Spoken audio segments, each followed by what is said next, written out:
Rosalie, saan ididetine itong mga OVP official na pinatawan ng contempt?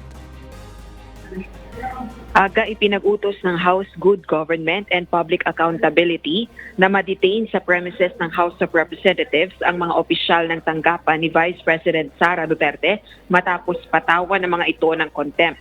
4 sa 9 na inimbatahan ang cited in contempt at hindi katanggap-tanggap ang excuse ng hindi pagdalo sa ginagawang investigasyon ng House panel kaugnay ng paggastos ng confidential funds ng Office of the Vice President mula 2022 hanggang 2023. Gayon din ang confidential funds ng Department of Education ng kalihim pa ng kagawaran si VP Duterte. 4 na OVP officials naman ang dumalo sa hearing ng House panel ngayong araw.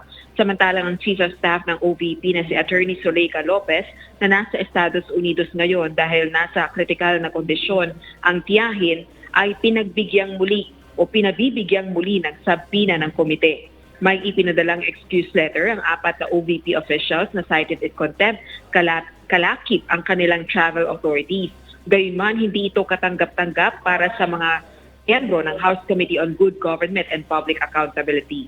Samantala, pina-escort naman palabas ng House Panel investigation si Attorney Emily Rose Torrentira, tagapanguna ng Legal Affairs ng OVP. Ito ay matapos itong tumangging mag-take ng oath sa House Panel Inquiry. Hindi rin ito imbitado sa pagdinig at wala ring communication na ipinarating sa House Committee na maging kinatawan ito ng tanggapan ng Vice Presidente.